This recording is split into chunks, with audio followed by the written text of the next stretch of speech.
Hello, and welcome to another fun and exciting episode of the Fun and Victorious podcast. I am your host, AndyTheGameMaker, and on today's episode, I interviewed my friend, Julia Waring, who is a former Army officer, an engineer, and a professional bodybuilder. In 2021, she successfully ranked 11th in the 2021 Figure Olympia competition, competing in the women's division.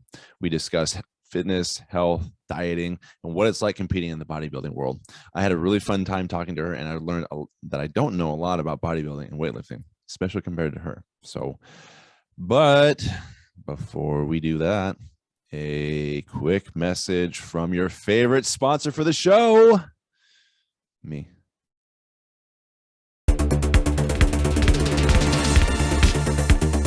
Crypto Cartel is a 2 to 8 player game where players must work to build up their own resources in order to accumulate as much cryptocurrency while playing through the main deck 3 times.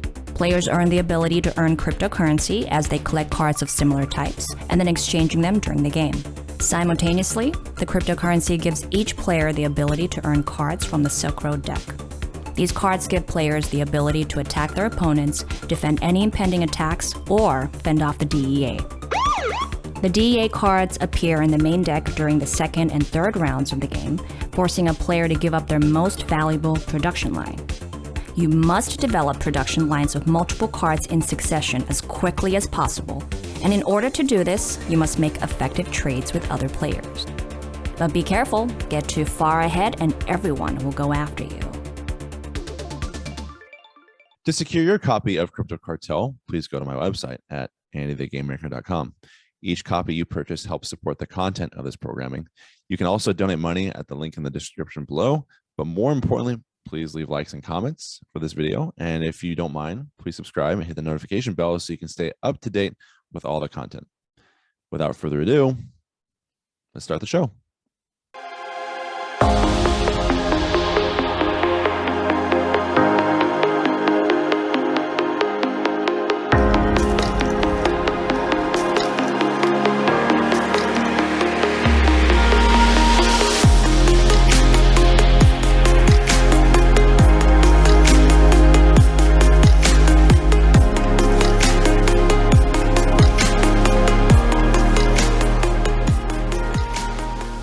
All right. And again, thank you so much. This is Andy the Game Maker with the Fun and Victorious podcast. On my program today, I have an old friend of mine, old classmate of mine from West Point. Her name is Julia Waring. And Julia, would you mind taking a brief moment to introduce yourself? Sure. So yeah, Julia Waring. We graduated from West Point class of 2008. I was commissioned as an engineer officer, did my 5 years, and then got out in 2013.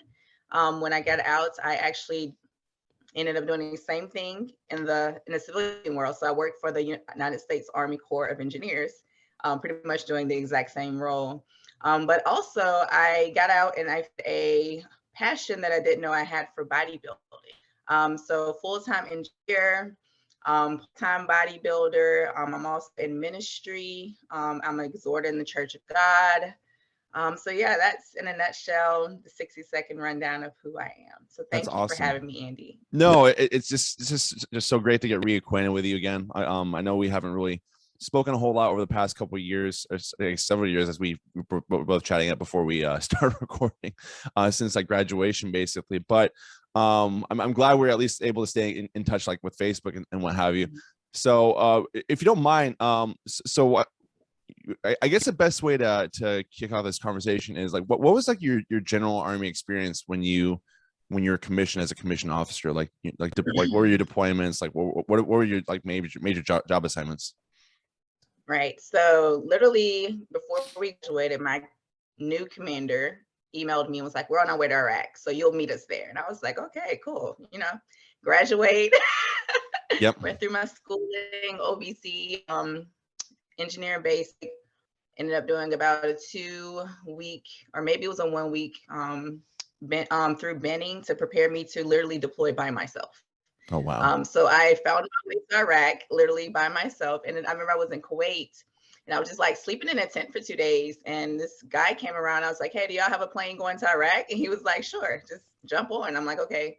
So get there. When I finally got there, my initial mission I was told was going to be patrolling. So I was like, wow, patrolling. So I'm like, infantry 101, going through my handbook, trying to get my life together so I can be focused to be patrolling the streets of Iraq. But once I got there, got changed to heavy construction. So I was a female platoon leader, pretty much all platoon. I had 2 females, but they weren't always with us when we went outside the wire. So that was an interesting part, going to a unit where I knew absolutely no one, and then ended up being a female platoon leader for an all male platoon. So it was interesting. We lived in pretty austere conditions. Our main project, I remember, was building up a JSS, I think it was Joint Security Station for Fort Hood infantry unit. So when we get there, it was like 1,000 Iraqis already living there. So we're building up the other half for the infantry soldiers. So I was literally like the only female, other than a couple of logisticians that were doing like the meals and stuff. No bathrooms, no showers. So we were doing like the old school water bottle showers. Like I had that Iraq experience. It was pretty. Yeah. I was like, I don't want to do this again. Yeah, for sure. Yeah, I was like, I had no desire to go on another deployment, at least sometime soon. So get back, and I was actually in this like rare engineer battalion or rare engineer company at Fort Rucker, Alabama, the only non-aviation unit there. We got back, and they was like, we don't need you out here anymore. So they was like, you have a choice. You can go back to our home battalion in Fort Polk. And I was like, no, not happening. I didn't sign up to go to Fort Polk. And then I called my branch manager, and she was like, I can get you to Hawaii. So I was like, I'm there, right? I'm there. So I ended up doing the rest of my time in Hawaii, about 3.5 years. And it was amazing. Like I was an engineer the entire time, and I really got to do my job as an engineer. So it was a lot of constructions. When I was in Hawaii, that was the most rewarding because most of our missions were building schools and clinics in underserved communities in Asia. So I spent a lot of time in Thailand, a lot of time in the Philippines. I got to go to Mongolia, Korea.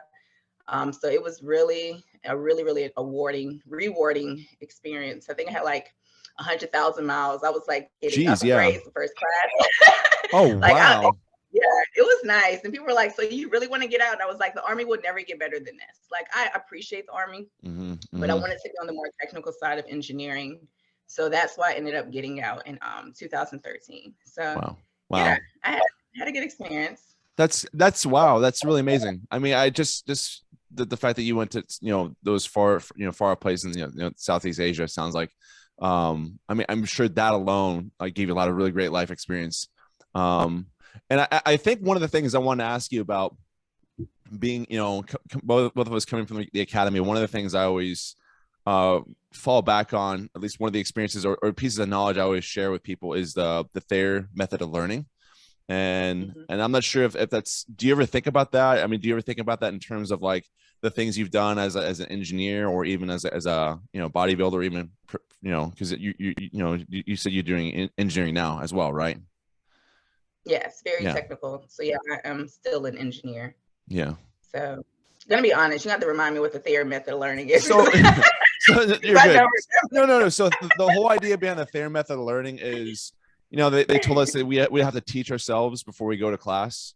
Is what, and that's why they would always, they have like the writ, ready to go, and they sometimes if no one has questions about the assignment, all of a sudden there's, an exam or quiz or whatever. And then they just like kind of like throw it out there. And if you're caught off guard, you obviously you suffer the consequences of that. But I guess the reason, I guess where I'm going with it is this is one of the things that I've sort of learned is I know, because for example, like, your experience with bodybuilding, which I really want to get into here. That was obviously a pretty, it's such a niche area of I guess fitness and sports and competition that it's something that I, before this conversation, before I was doing my research, it was all, I mean, somewhat foreign to me. I would say, like, I knew of it, I just didn't know like the minutia of it. But I guess like the whole idea is what it took for you to be, successful, from how you prepared yourself going in, what sort of like problem solving did you have to do to get into the whole like bodybuilding world, like what was that like?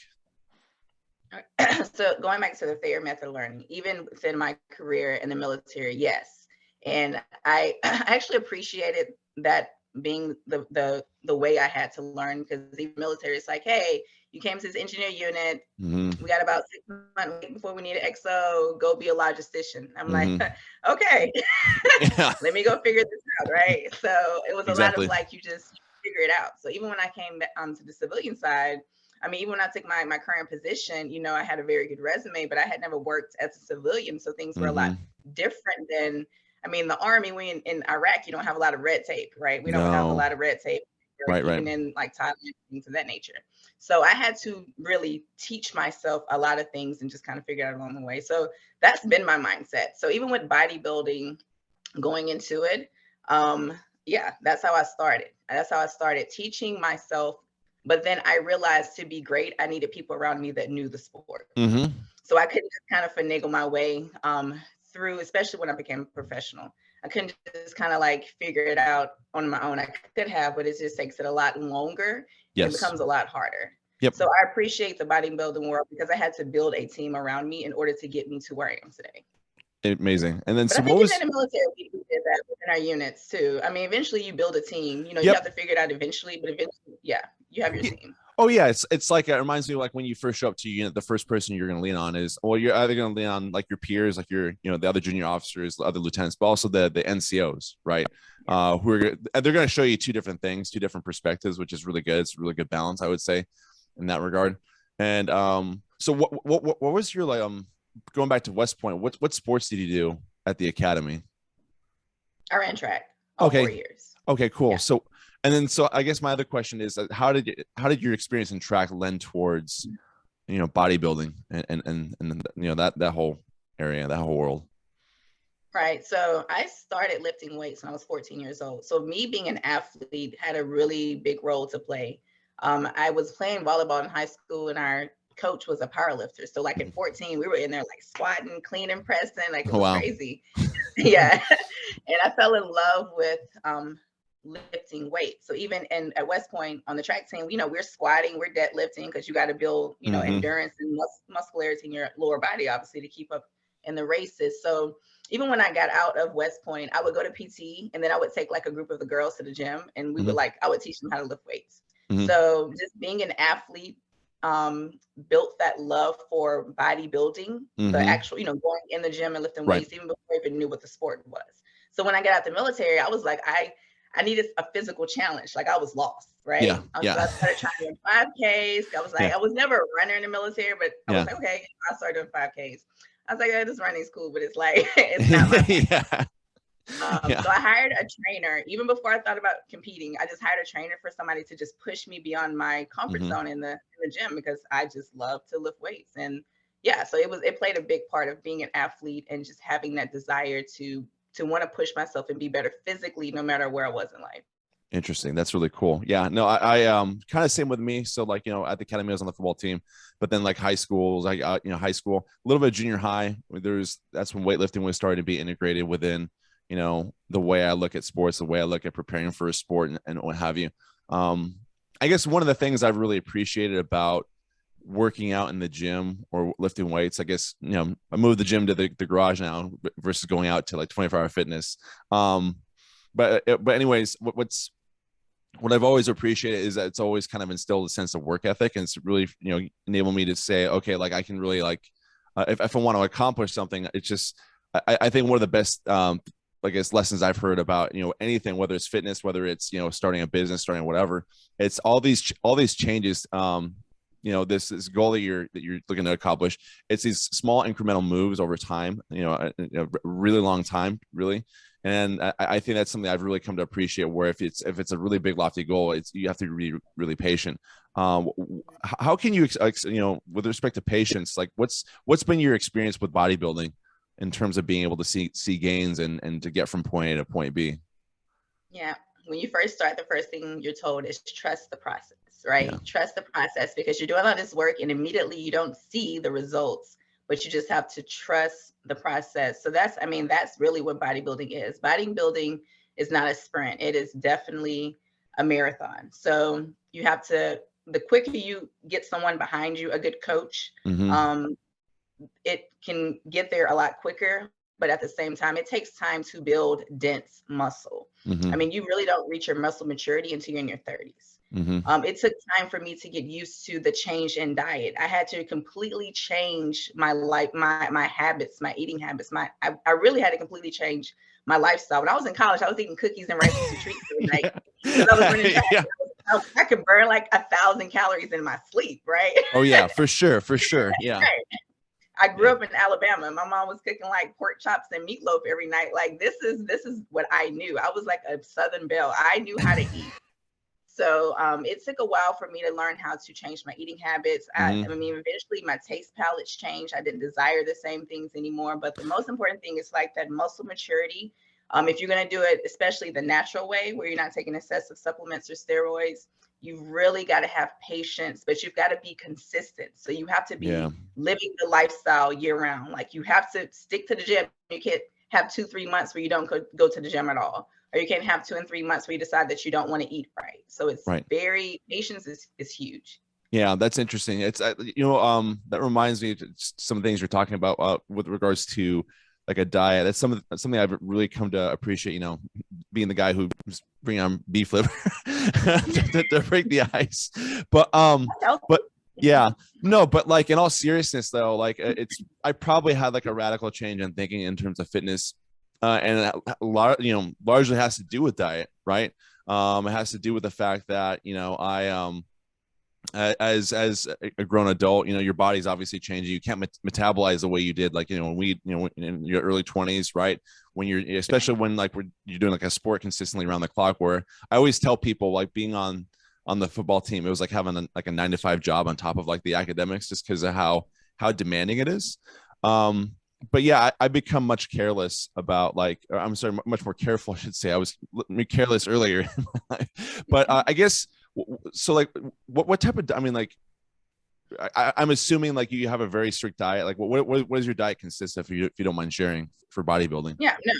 I mean, and it gets to the point too, like whether I'm on season or off season, like it's my norm. So I call it my diet, but it's, my lifestyle. But I eat about 4 to 5 meals a day.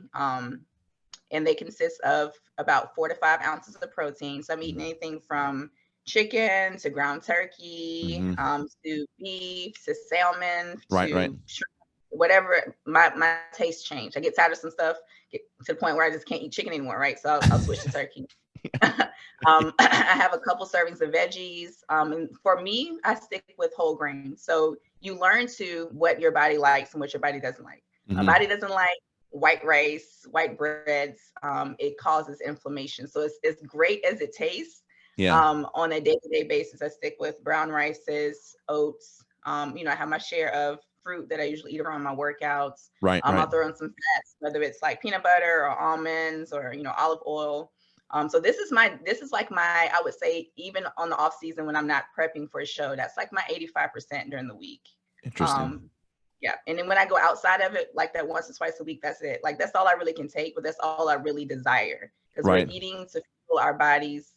For me, it's to build muscle. So it's more than I don't eat for just pleasure most of the time. It's for a goal. Right. Yeah. Interesting. Okay. Yeah. Because one of the things that I don't know, like, because I've done carnivore. I mean, I'm not sure what your opinion is of carnivore or any of these other extreme diets. By all means, you can be as honest as you want about that stuff. But one of the things I've sort of learned, like, more recently, it's weird because like I'll like, I will like kind of like cheat the diet. And when I say cheat, I mean like I'll just like I'll have coffee, right? I'll typically drink it black because there's no carbs in the coffee. I try to stay in ketosis basically is the whole idea whenever I do carnivore diet. But one of the things I noticed, because I'll add like a little creamer sometimes just periodically, is that my taste like has changed. I'm not sure if that's been your experience at all with food, just being on a strict diet. Like what's that been like for you? Yeah. So actually, what you're talking about is also what we say is a keto diet. So when I prep for my shows, I that's what I do for the most part. I mean, I've done like all keto preps for like weeks on weeks on weeks. Right. My body really likes high fat diets, and that's how I can really get down into a really good a body fat. So I'm not against that. That actually works really good for my body. But yeah, my palate has changed. Like I don't desire sweets as much as I used to. I think that's the biggest thing that's changed is my desire for unhealthy foods or processed food. Or Yeah, I yeah, don't yeah. desire more. Yeah.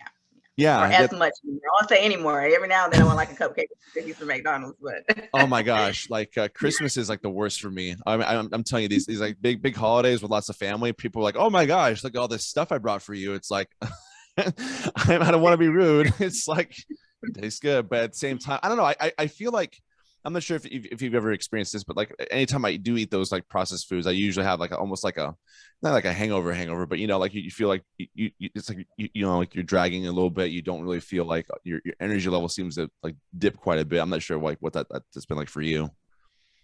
yeah, especially if you eat like a high carb diet. I mean, your body is trying to process all that food, so it becomes tired. So you will crash. Mm-hmm. But yes, so I haven't eaten like McDonald's since 2015, other than their cookies, right? I love their cookies. So Right. I went to my husband's like, pick me up some cookies and fries. I'm like, okay. And I was really hungry, so I was like, you know what? I'm gonna try this chicken sandwich. And as soon as it got in my car, like the smell, I was like, I can't do this. Like, I Oh don't know what wow. it was.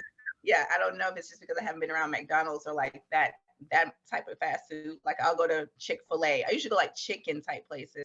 Right. Panera Bread. These aren't fast foods, but this is the fast food that I would eat. So just Yes. like the smell of it made me sick. So yeah, I can't even really eat over processed foods. Even when we have cheat meals, it's like steaks, it's like higher grade Yes. cheat meals, I guess. Yeah. So, but I Interesting. do Yeah. love Chipotle.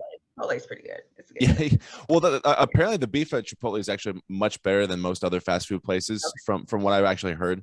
So you're not wrong there.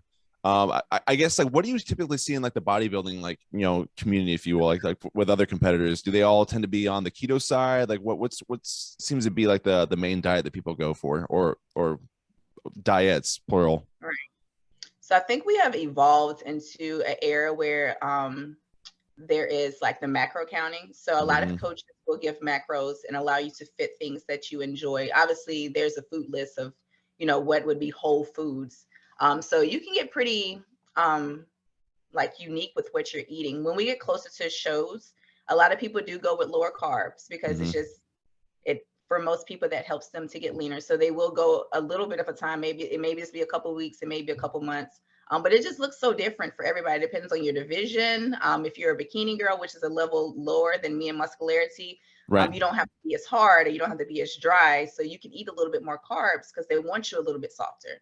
Mm-hmm. Once you start going up in like, the levels of muscularity, they want you drier and less body fat. So then you have to adjust your your carb intake. So it just depends. It has a lot of variables. I feel like now there's a lot of differences in the way coaches are dieting, which is good because it's getting more away from just like the cookie cutter and they're Mm-hmm. actually learning like what different people's bodies should be. So a good coach would use biofeedback. You'll eat something, you tell them how you feel. They'll watch and see how your body responds to things and you adjust from there. So it's so different. It really is. Interesting. Yeah. Yeah. That's because I understand like a huge component of bodybuilding is at least in the competitive space it's part of it's visual. I mean, if it's not all visual, I mean, like you want to make sure you're in really good shape, as far as I can tell. I mean, but correct me though, like what's like categorically speaking, like how do they break down like the top competitors versus like the as you go down, like what how do they score each individual Um, top to it's bottom? based off, it's first based off, well, shape, symmetry, balance, conditioning. I would say we'd be like the top four. A lot of genetics come into play. So if you're in Yeah, bodybuilding, you want to have a tiny waist. yeah, You yeah, have a yeah, big waist. I don't yeah. care if you're a bodybuilder or classic Z figure, it's going to be harder. So they want a tiny waist. They want an extreme V taper, right? So you want wider lats. They want you to have nice quad sweeps. So they want you to have like that X frame, but they also want you to be balanced. So your upper body shouldn't overshadow your lower body. Okay. And they also want you to have People who skip leg days. yeah, yes. So yeah, I'm not gonna talk about that. So they want symmetry, balance. There's a level of muscle density that you need to have. So that's something I've been improving on along the way is the density of my muscles. Like I said, it comes with muscle maturity. So you want to have a certain density of muscle.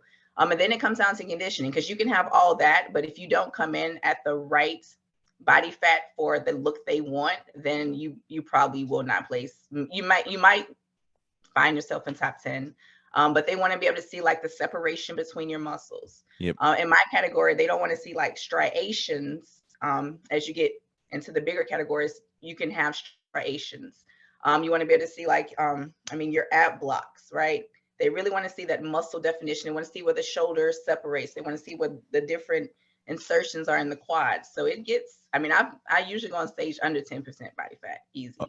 Oh, wow. Yeah. Yeah. It's almost like if someone were to recreate like a sculpture of you as like a marble sculpture, it's like they want to see like all the details. You want to see as many details as possible from what it sounds like. That's really interesting. No, that's a great way to put it. The more you work, as you get closer to the show, you're actually focusing on details. So you start like really, when you're lifting, you're really squeezing the muscles at the insertions, like really focusing on the detail within the muscle. No, that's the perfect way to put it. Yeah. Wow. That's really interesting. Yeah. And with respect to like the actual like preparation like throughout the year, how are you lifting typically? Are you lifting like heavier weights, fewer reps? Are you going for endurance? Like what's like the I guess generally speaking like the approach towards like bodybuilding in general, or weightlifting I should say? Yeah, it depends on where you are in your preparation. So right now I'm in an improvement phase. I'm trying to put on more size. So higher calories and definitely more heavier weight. So I go in there and I lift a lot heavier. I do less sets. I still try to keep it in the hypertrophy zone. So from 8 to 12 reps is where I try to keep it, but it's heavy. Like it's heavy. I need a spider. I try to at least have a spider to help me to, push through the failure on those heavier weights. And then when you get closer to the show, the calories start dropping. Your body can't handle that type of load anymore, just physically. So you start bringing down the level of weights, you start increasing your reps, and then you start, as you get closer to the stage, you really just start focusing on detail. So it just depends on where you are. But right now I'm just lifting really heavy. Yeah. Every day. I'll have like my off weeks where I have to deload because it can be a lot on the joints. Right. Yeah. That's interesting. Yeah. It almost sounds like bodybuilding. It's almost like the people who tend to have the advantage are people who are like you said, like body maturity is like a huge variable in this particular instance. Like, what's the average age of like some of the more competitive bodybuilders nowadays, you think? So when we say bodybuilders, we talk about so many different divisions. So I would say like the actual bodybuilders, like the big boys, right? Like your Phil Heaths and all that. They can compete well in like to their 50s. A lot of them really start to win those titles when they're like in their either late 30s or early 40s. And these are the big boys. Because to get that big, just like you said, it takes time. Yeah. So these are like they go on stage at like 250 shredded.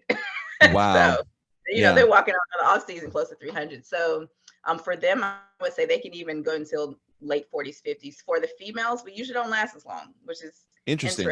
Yeah, we don't usually last as long, but you got to think about it too. Men's bodies are built to carry more muscle, to testosterone levels, things of that nature. So all of our testosterone levels start decreasing as we get older. Females, we already don't have that much in us. That's why you see the female bodybuilders, the big girls, like the really big girls, they have to take artificial testosterone to help them to build their muscles. So I would say in my category, some of the females may do it until their late 30s, early 40s, but you usually don't see many in their 40s in the bikini figure category. So I would say between 30, mid 40s. Interesting. Yeah. And then so like if you mind me asking, because you just mentioned this, the artificial testosterone for women, is that controversial within the female sphere? Is that looked down upon, or yeah, if you're in the league I'm in, it's a non-drug tested league. So when you get into it, you know what you're up against. So it's like you either accept it or you don't. But no one really cares.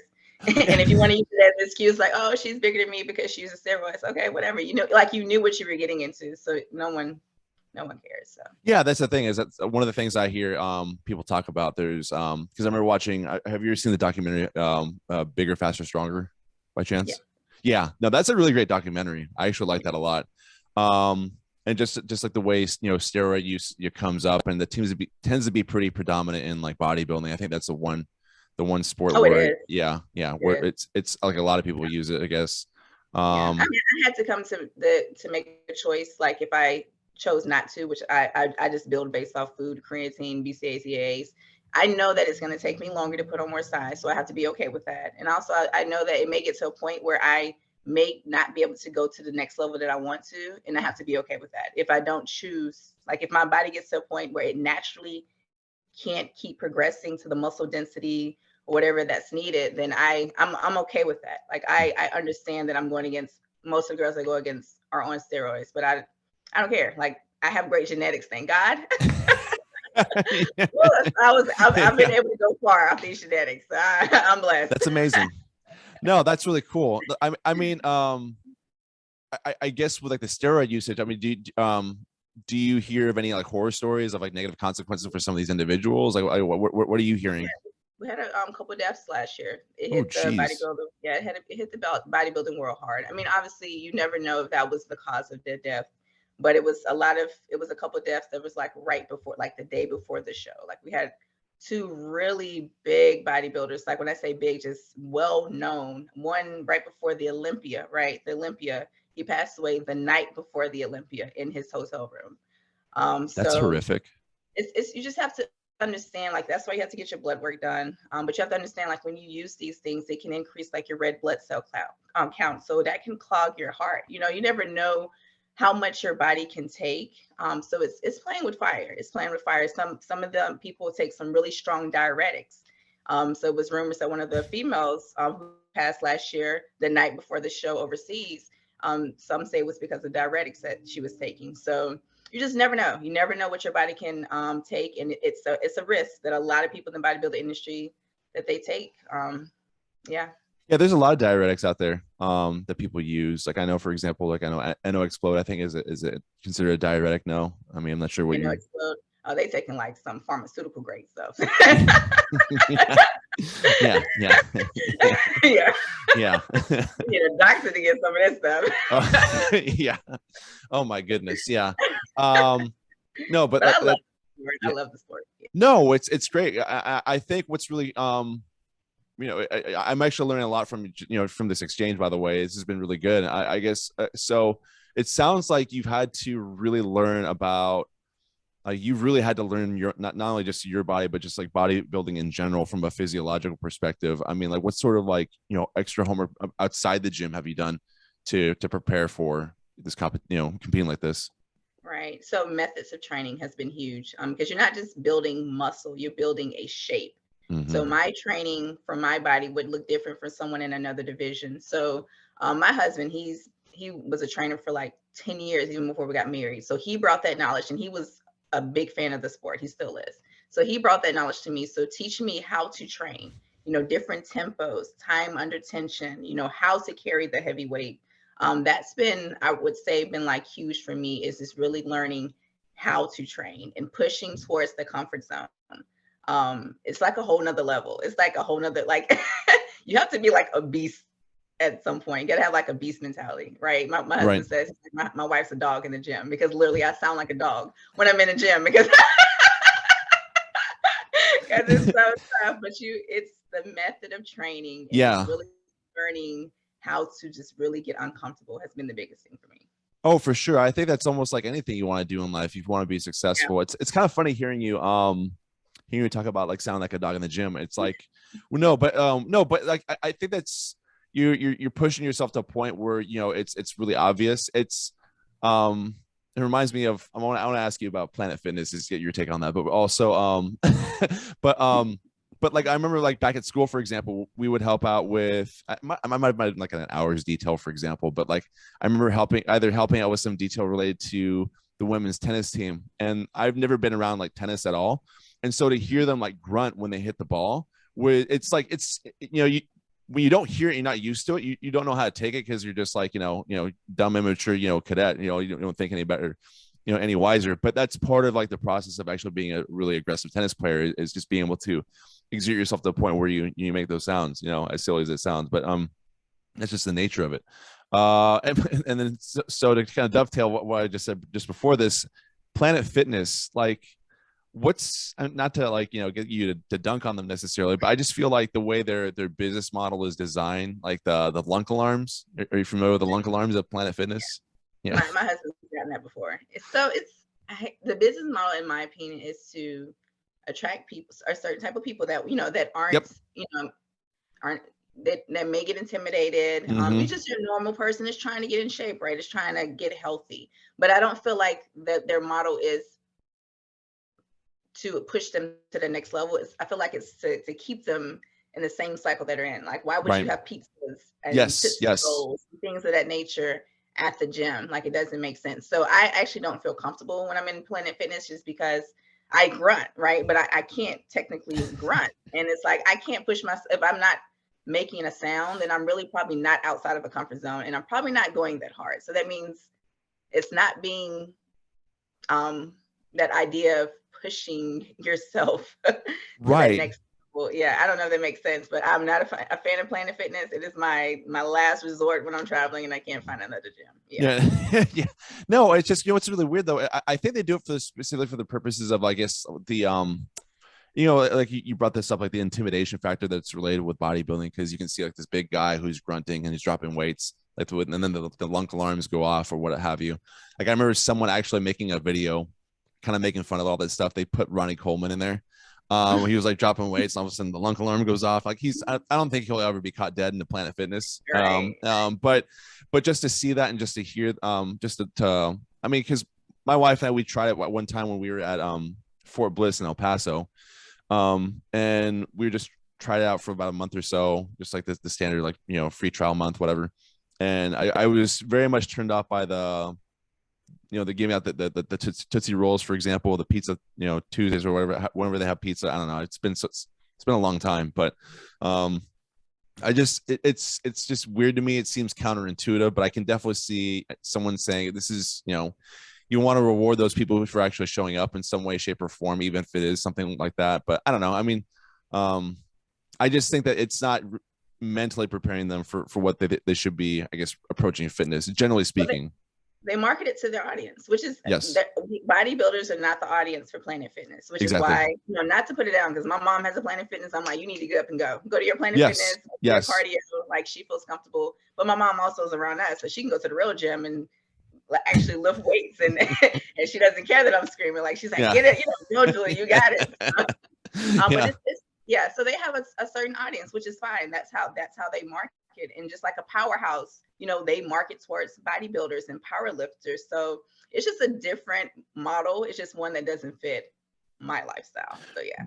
Exactly. I almost feel like, I don't know, like, because it's almost like they're kind of they're fulfilling a stereotype of people who are, kind of on the bigger side, like that strong side. They're almost like a bully in a way. I mean, I think it's the other part of it is that they want to defeat the bully mentality, the bully persona related to that. I don't know. Julie, you seem really nice and wonderful. I'm sure if other people saw you in there, they would feel like, less intimidated by that. It's just like, I don't know. It just, I just think that it's kind of silly, but that's just my opinion. Again, with like with we're talking about the gym, talking about getting in the gym. It's almost like one of the reasons why they do that is they want to prevent people from fat shaming. I actually had a conversation with my mom about this, because I've been trying to get encouraging her to work out more. But basically, the whole idea, like when you see someone like that who's in the gym, who's out of shape, right? It's like there's no reason to fat shame. I just don't think fat shaming like that is really good. There's that.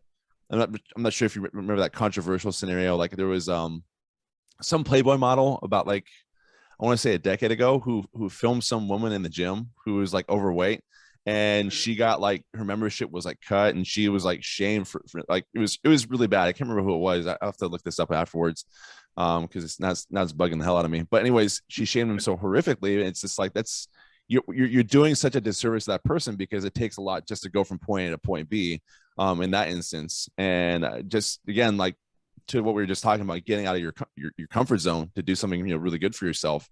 I just feel like that's just completely counterintuitive, and that's a huge reason why fat shaming. There's a lot of us, like, that are really into fitness, right? Really fit. That my passion is not just my own bodybuilding. Like, I've trained many of people trying to pass APFT, or just trying to lose some pounds. Like, my mom is one of my clients, right? So when I'm in the gym, I'm always looking for ways that I can help people. Like, if I see someone doing something with the wrong form, it makes me cringe. So I'm gonna go over there and like, hey, can I help you? Because I don't want you to hurt yourself. You're gonna hurt yourself, right?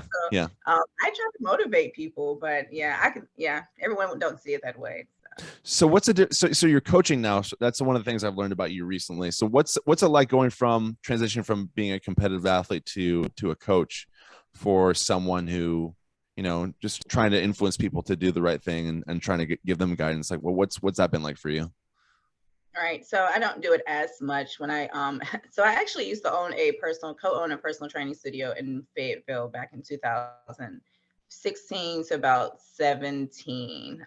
So that I was like literally working full time and then full time training and Oh, wow. coaching. And obviously God was like, your plate's too full. I need you to figure it out. So I still coach. I just don't do it as much. I'm very particular about who I take on, but Mm-hmm. I have all this knowledge Mm-hmm. not to be teaching other people, right? So I try to figure out ways that I can teach the most people at one time. So, giving seminars and things of that nature, I really take that time to break down nutrition. Depends on who the audience is, but every now and then there's somebody that comes to me and they really want to change their life, and I know that they're dedicated and they're ready to focus. They just need accountability, and I'll take them under my wing and I'll literally walk that process with them.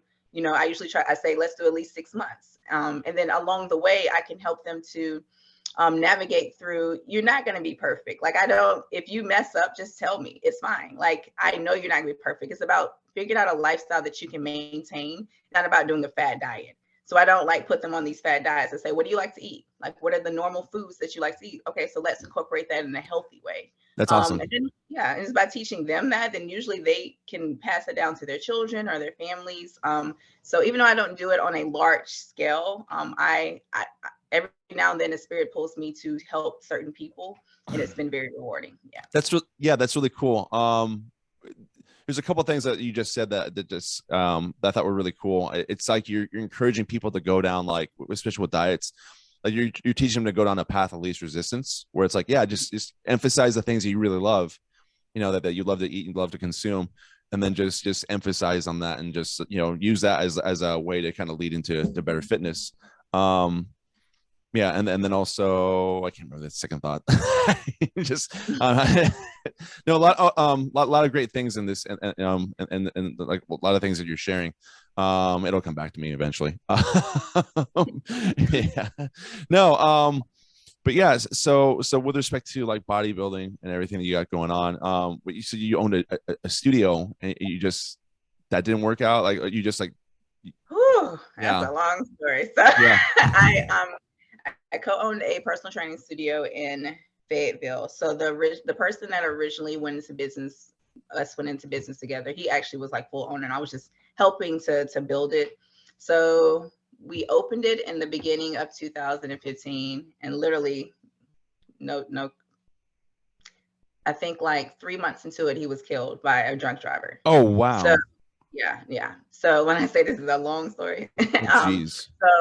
So when he passed, we had clients, and I mean, we had built like a family, right? So it was like I felt like I could not keep it going. So by myself, I did the best I could to keep it going, and then eventually I brought someone on as a co-owner. So we built a brand together, but it wasn't the best business relationship. And then I just realized like I couldn't do it all. Like, I couldn't be a full-time engineer and try to run a business full-time. And then me and my partner weren't on the same page. So that's why we ended it. And it was by God's grace. So we were in like a 3-year lease, $3,000 plus a month, for commercial property. And we still had 2 years left. And I met with the property owner, and I just kind of explained my situation. I prayed about it, fasted about it. And he was like, I don't know what it is about you, but I want to protect you. I'm going to release you from this lease. So literally just 2 years before the lease was even over, he said, you're good. Like, you don't have to pay anything. You have no penalties. He was like, I don't know what it is about you, but I want you to protect you, and he knew that me and my partnership wasn't the best. And then like God released me from it. Wow. Yeah, like you don't usually hear that, right? So, and then at that point, I just made it my own. I just made it my own. I didn't do it. I don't do this for profit. I mean, I don't do it free, but it's not for profit. It's more, so that I can make a difference. Does that make sense? So, and you said you're coaching on a very limited basis right now. And so with respect to that, like you're very selective about who you want to bring on. Like, what are you typically looking for, if you don't mind me asking? in I some of these actually get a people? lot of repeat clients. So people that started with Okay. me at one point and then they come back and they're like, I'm ready to change. A lot of referrals. Right. I get a lot of referrals. I do posing coaching, which is the other coaching that I probably was telling you about. So I have a lot of posing clients. So I help to prepare them for the stage. So I do that too, probably more so than actual coaching on actual nutrition and lifestyle. But a lot of them are recommendations or people that's been really close to my journey, and they'll reach out to me with sincerity. And I know if there's somebody that I would mesh good with, because every coach doesn't mesh with everybody. Right. Right. Um, Right. so yeah. Interesting. And with respect to coaching, what are you typically seeing? Like, I know diet seems to be a recurring theme in this conversation, but like, what are some misconceptions that you think people have about diet before they, start working with you, that it seems to be like the most common? Yeah, like I said, that they have to eat just specific foods. Like if you like grits for breakfast, there's no reason you can't eat grits for breakfast. It's not about, people get scared about white potatoes and rice. It's not about, it's how much of it you're eating and how much stuff you're adding to it. Mm-hmm. So I think that's the biggest thing, is if you just cut out a lot of the extra stuff, right? The sugars, the cokes, those little things, and just focus on eating whole foods, you can still have tasty meals and you can still eat things that you enjoy. And also people think like you got to immediately just start working out 5 days a week. Some people can lose 50 pounds just by changing their eating habits and Oh never my God. even walking a mile. Oh, for sure. Yeah. No, definitely. Like I've heard, man, like there was, I talk about the carnivore diet, and like there's a woman who like dropped like literally a whole person like going on that diet, just again, just because processed food is just so bad for you. It's just so like, oh my gosh. Like I was listening to a conversation. There's a book that just came out that I want to look into. You might like this. It's called Sacred Cow. Mm-hmm. And it's by, what the heck is this name? Rob Wolf and, Diane Rogers. Anyways, they put this, they came together, and I listened to one of the interviews on their interview on Joe Rogan. But basically what they said was that between obesity and diabetes, that makes up 70% of the U.S. population with those two issues. So it's just it's just crazy.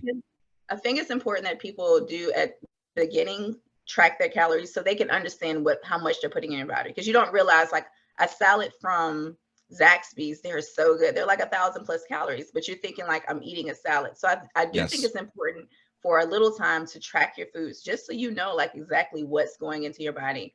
And the thing is, like, the cleaner the foods are, you can still eat a lot of it, but you're getting more bang for your buck, right? So I eat 6 meals a day, but I'm still not, busting my caloric intake, because it's not processed food. It's not, eating out. It's food that I'm cooking, and I can control what I'm putting inside of it. Interesting. And So then so when you start a diet, you don't need to be on 1,000 calories. You can start a diet of 2,000 calories and still lose weight. That's another misconception. Oh, interesting. Okay, that's. I mean, it's just the right food. It's about having the right foods, correct? I assume. Especially if you're already overweight, why would you could probably eat 3,000 calories of clean food and still lose weight. Like, there's no reason to just instantly pull people down to these dramatic caloric intakes. It makes no sense.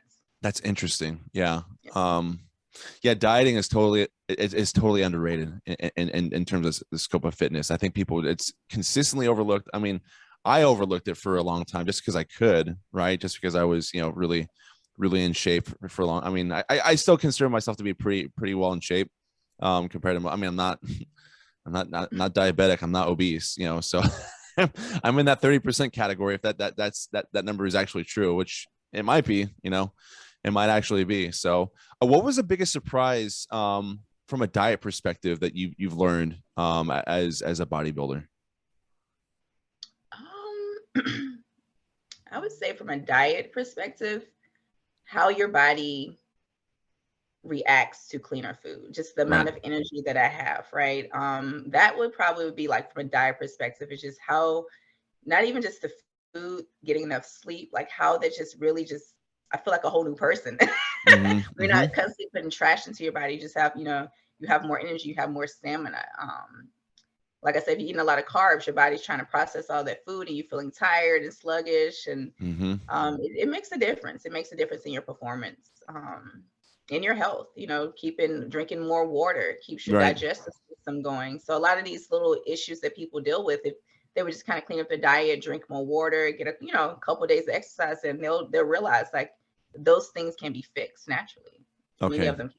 That's interesting. Yeah. And then one of the things I've kind of learned, and just hearing you talk about this, like you're eating like what, several meals a day, right? I heard like back when, I'm not sure if this is a while ago, but still, like The Rock, when he was preparing for the movie Hercules, he was having like 7 full meals a day to get in preparation for the role, which to me is kind of crazy. I remember watching back at the academy, one of my teammates, he was really into powerlifting. And he was just really loved getting the squat rack, but like he he bought this documentary. I can't remember what it was called, but like they interviewed the guy who had the world record in bench press. It was like over 1,000 pounds, and it was so funny because the guy had like massive neck. He had to like lean back like this in the interview, like in like the corner of the couch. He was like this. Like that was the only place where he could sit comfortably, and but anyways, the guy said, like, he talked about how much he ate. I'm not sure what your experience has been like, having to increase your food intake, but he said like he would like force past the gag is the way he described that. I'm not sure. I mean, is that where you're at? Is that close? So the more muscle you put on, the more your body burns calories in a resting state. Interesting. So right now I'm in a building phase. So in order to put the size on that I need, I have to be at a certain body fat so that I can actually build muscle. Obviously, you need to eat enough where you're going in the gym with a lot of energy. Like I'm not gonna lie, if I'm on my deadlift days, I have a couple of donuts because it gives those carbs give me energy. But at the same time, like trying to fight against the metabolic, what your muscles doing as far as burning calories and just being active. Like I get tired of eating sometimes. And the crazy thing is like my husband eats double what I eat. So he's eating like 6 to 7 ounces of meat. And that's why we have to eat so many, because you can't eat like 14 ounces of meat in one meal. And being a bodybuilder, you need protein. So we eat higher amounts of protein than a normal person would, obviously. In order, that's the building block of muscles. But yeah, like I get to those times when I feel like I'm force feeding myself. Like he's tried to like blend his food and like drink it. That doesn't work. It doesn't taste that good. But yeah, it gets to the point where you're just eating so much because you got to eat to build muscle. Like you can't get around it. Yeah. And it can be taxing. Yeah. Yeah. Oh, for sure. So I want to take a moment and I want to transition to the fun segment here. Bear with me just a moment. I just had it here. Hold on a sec. Where the heck is it? Bear with me. I'm sorry. I thought it was a little more. Where is it here? Is it here? Oh, wait, here it is. I'm sorry. Okay. So being that you're in the gym a lot, I think you'll actually like this. So being that you are, in the gym, consistently lifting, I think you have a really strong opinion about the different types of workouts that you do on a regular basis. You know a whole lot. And so what I have prepared here is I actually have, no, that's not it. Sorry. I have, let me share my screen here. I have actually prepared a tier list. If I can pull it up, and I promise I'm much more tech savvy than I am right now. I work in the tech industry. Okay, here we go. All right. All right. So I have a tier list of all the goes from superior all the way down to F. Can you see my screen? Just make sure. Okay, yes, good. Yep. And so what I have here is I have we're gonna go through these one at a time, basically. And can you see this? Can you see the PDF here, or is it still on the website? It says, no, I see the SABCDF. Okay, hold on a second. But at the bottom, I'm being such a meathead. Here we go. I see actual exercises. So okay, wait. Oh wait, here we go. I'm sorry. There we go. Here we go. Boom. All right, there we go. Sorry about that. Yeah, you're like sharing all this really in-depth knowledge, and I'm here fumbling. I can't even work the share screen on the Zoom call. Okay, so deadlift from superior to F. Superior being the best workout possible, F being the worst workout possible. Where does this sit? I just did an Instagram post saying that deadlift is the primary reason that I improved over the last year. It is definitely an S. S. I love it. Okay. So we're going to move deadlift all the way up to S. I love it. I love it. All right. Next one. Okay. Bench press. Where does that fit in? Okay. So for me, since I only need to build my upper chest, I don't do flat bench. So, Okay. but building chest, it is important. So I would put that one at an A. I love how particular you are about that, all this. I really do. I really do. Okay. Next one. Cable chest flies. It's an accessory movement. It's not a big movement. No, not one of your primaries. So I would say chest flies. I would say B. B. Yeah. B workout. Okay, cool. All right, there we go. Decline press. I'm gonna put. I don't do it, but I'm not gonna say it doesn't have its purpose, especially for men trying to build a full chest. Mm-hmm. I'm gonna put it at C, just because I don't see it being done as much as incline or flat bench. So I'm just gonna put it at C. Got it. All right, decline. You get a C. All right. Next one. All right, dips, baby. Where does this fit in? So when I'm cutting and I'm not trying to build muscle, dips are good for detail, for bringing out detail in the arms. So for its details and achievement, I'll put it at C. At C. Okay, cool. Dips. If you're in the military, if you're in the military, it's probably necessary though. All right, dumbbell chest flies. Where do these fit in? I do those a lot, actually. I would put that as A. As an A. Oh, over cable. Interesting. Okay, cool. All right. I like dumbbell because it does your stability. Yep. It makes you, it's harder. For sure. All right. The old incline press. I do them every week. That's an S for me because I have to build my upper chest. And Interesting. That is the primary movement. So here's a quick funny thing, maybe. As you said this is A? Fat, no, it's S. S. Okay. S. Yeah. As you lose body fat, you also lose your chest. So for a person like me who is not going to get breast implants, in order to look balanced on stage, if I build my upper chest, it actually looks like I have a bigger chest than I really do. So that's. Oh, wow. Interesting. Okay, cool. I'm actually learning a lot from this conversation, by the way. All right. Sumo deadlift. I would give it a B. Okay. Yeah. And building glutes, it's a good movement. I don't use it as much. I stick to conventional, but it definitely has its purpose. Love it. Love it. Cool. All right. Romanian deadlift. I would give it an A. I do those on my off week from conventionals. Interesting. Yeah. Are you doing heavyweight? Or are you doing lightweight? Are you like mostly? I mean, on a normal day, I will do 225 for reps, but I can go heavy on those things. Okay. Yeah. I'm getting exactly what I thought I was going to get out of this little tiered list with you. Like, you're very specific, very knowledgeable. I love it. Okay. Bent over rows. I would give it an S. That is one of my primary lower lat building movements. Interesting. Okay. I do underhand, but those are bent over rows are a good compound movement for back days. Interesting. Yeah. I'm getting free tips from you. This is awesome. Okay. Shoulder shrugs.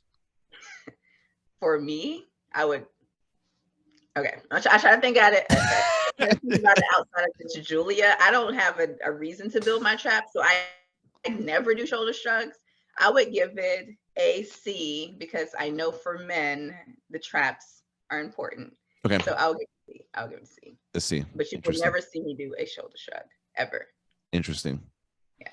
Okay. All right. Chin ups. S. S. So I do super wide pull-ups, which is a little different. Arm hand position is the opposite way, and I do it really, really wide. But that's been a primary movement that's helped me to build my width and my back and my upper lats. So I would give it an S. S. That's interesting. Oh. All right. Oh, okay, there's pull-ups. So that's the S. then chin-ups gets a D. I'm sorry. Can you flip those? I was Okay. You're allowed to change your mind. You're allowed to change your mind. Pull-ups get an S. Chin-ups, a D? I feel like it engages too much bicep. I don't get out of, when I think of pull-ups or chin-ups, I think of back development. So for me, I think chin-ups are too much bicep movements. Okay, so that's a D you said? Yeah, I don't do chin-ups. Oh wow. Okay. No, that's fine. That's fine. I love this. Pull-ups are good. Yeah. For sure. But don't like in terms of like the triceps though. I mean, don't the chin-ups kind of cover that area? So for me, arms aren't a thing that I really get judged on. So I don't do much arm. Interesting. A lot of my arms are built as secondary movers. So like from doing pull downs and things of that nature, that's how I build my arms to keep them balanced. I don't isolate arm movements.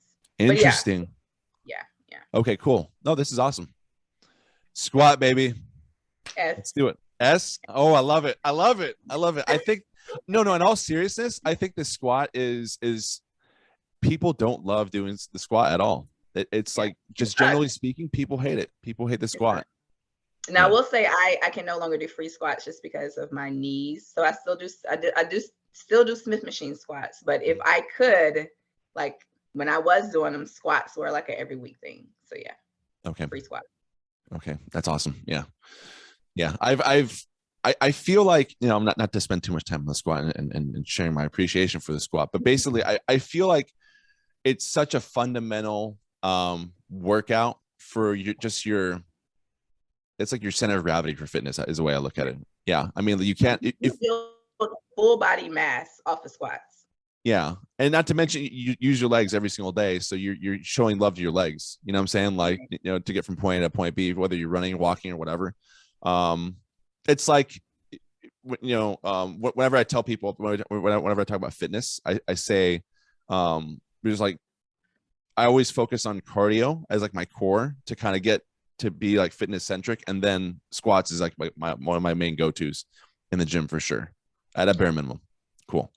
All right. Front squat. I give it an A. I do those. Okay. Yeah. Okay. They're good to keep the load on your quads. Whereas, squat, you can engage your hamstrings, your glutes, but front squats really isolate the quads. Cool. Okay.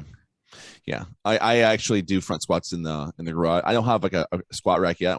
That's the goal. But like I do like, I have those both legs dumbbells and I'll have them up here like this. And I get some pretty good form, I think, because of that. Okay. Calf raises. So I think you should put weight on calf raises, but calf raise exercises, I would say is an S, because we use our calves so much and it is so hard to build those.